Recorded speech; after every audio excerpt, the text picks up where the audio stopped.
एक पुराना श्मशान घाट नदी के किनारे, जहां रात को सिर्फ हवा और राख चलती थी। वहां काम करने वाले लोग एक बात हमेशा कहते थे, यहां कोई भी लाश अधूरी नहीं छोड़नी चाहिए। लेकिन एक रात यह नियम टूट गया। नितिन एक एम्बुलेंस ड्राइवर था। उसकी ड्यूटी थी डेड बॉडीज को हॉस्पिटल से श्मशान तक पहुंचाना। वो कई सालों से यह काम कर रहा था। उसके लिए यह नॉर्मल था। मौत, लाश, चिता, सब रूटीन बन चुका था। रात 1 बजे उसे कॉल आया, एक एक्सीडेंट केस। बॉडी को तुरंत श्मशान पहुंचाना था।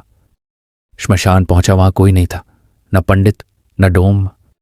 नितिन ने सोचा, आज खुद ही कर देता हूं। उसने चिता तैयार की, बॉडी को लकड़ियों पर रखा, आग लगाने ही वाला था। तभी बॉडी के मुंह से हल्की सी आवाज आई। नितिन फ्रीज। ये अभी क्या हुआ? उसने खुद को समझाया, गैस निकलती है बॉडी से। उसने आग लगा दी, चिता जलने लगी। धीरे धीरे फ्लेम्स बढ़ने लगी। कुछ मिनट बाद नितिन जाने लगा। तभी उसने पीछे देखा, बॉडी आधी जल चुकी थी, लेकिन आंखें खुली थीं और सीधा उसे देख रही थी। नितिन घबरा गया, वो भागने लगा। लेकिन श्मशान से बाहर जाते वक्त उसे लगा कोई उसके पीछे चल रहा है। आवाज खर्र खर्र, जैसे जली हुई हड्डियां घिस रही हो। वो मुड़ा, कोई नहीं। वो घर पहुंच गया। उसने खुद को काम किया, बस दिमाग का खेल है। लेकिन रात खत्म नहीं हुई। 3 बजे नितिन अपने कमरे में था। अचानक कमरे में वही स्मेल फैल गई, जली हुई लकड़ी और मांस की। उसका दिल तेज धड़कने लगा। वो धीरे धीरे उठा, दरवाजे की तरफ देखा। दरवाजा आधा खुला था और वहां एक जली हुई लाश खड़ी थी। आधा शरीर जला हुआ, त्वचा लटक रही और आंखें सीधे नितिन पर टिकी थी। वो धीरे से बोली, मुझे पूरा जला। नितिन का दिमाग हिल गया। मैंने तो जला दिया था। लाश ने सिर हिलाया। तू बीच में चला गया।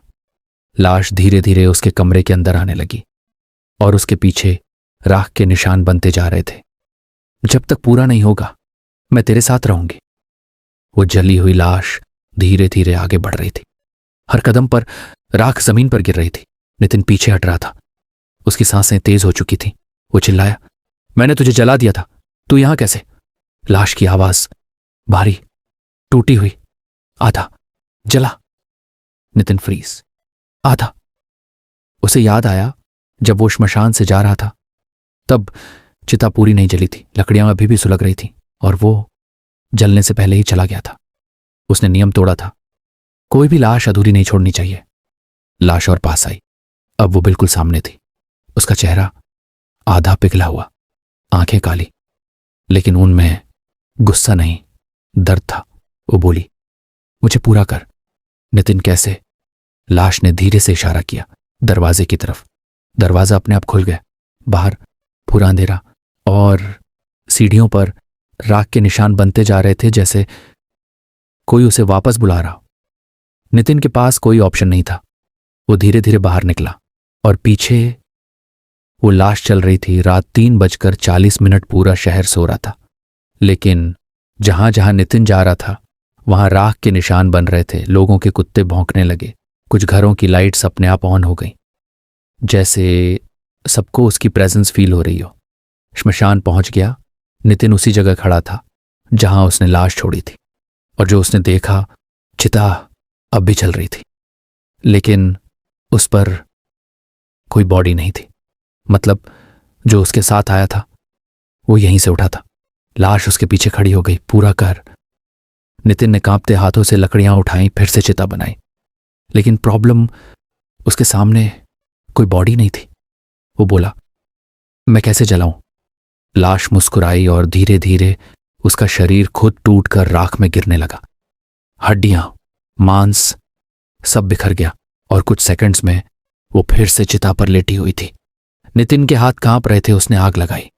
इस बार आग बहुत तेज थी, जैसे कुछ उसे खत्म करना चाहता हो। कुछ मिनट बाद लाश जल रही थी, लेकिन वो चिल्ला रही थी, रुको। नितिन शॉक, तूने ही तो कहा था पूरा कर। लाश की आवाज बदल गई। अब वो दर्द में नहीं थी, बल्कि हंस रही थी। मैं पूरी नहीं होना चाहती। नितिन फ्रीज। तो वो बोली, मुझे पूरा करने के लिए एक और अधूरा चाहिए।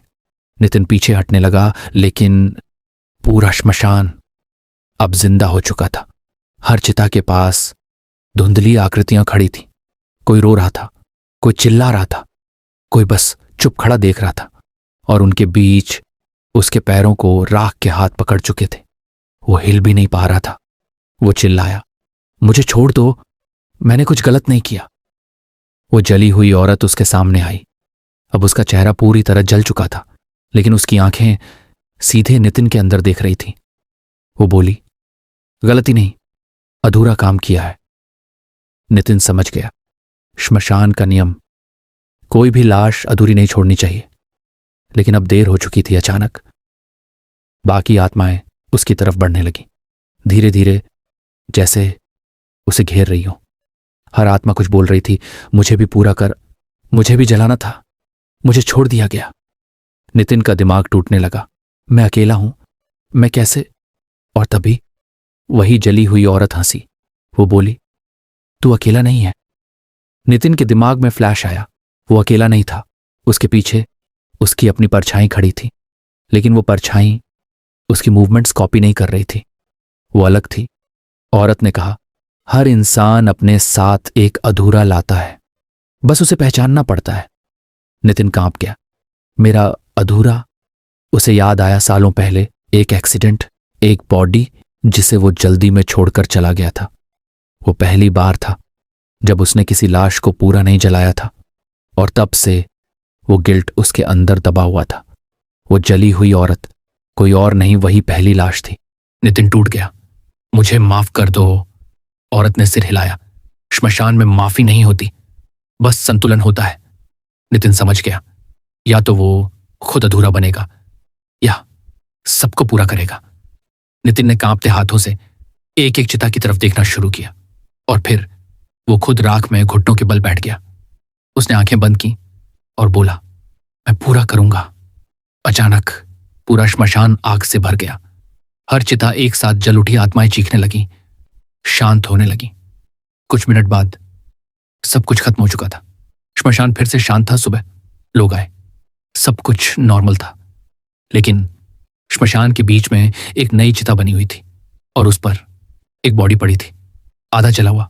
लोगों ने पूछा, ये कौन है? डोम ने धीरे से कहा, ये वही है जिसने सबको पूरा किया। उस रात के बाद श्मशान में एक नया नियम बन गया, कोई भी लाश अधूरी नहीं छोड़नी चाहिए, क्योंकि अगर छोड़ी तो वो खुद वापस आएगी, और इस बार पूरा करके ही जाएगी। अगर आपको ये कहानी पसंद आई तो लाइक और सब्सक्राइब करना मत भूलिए, और तैयार रहिए अगले डरावने सफर के लिए।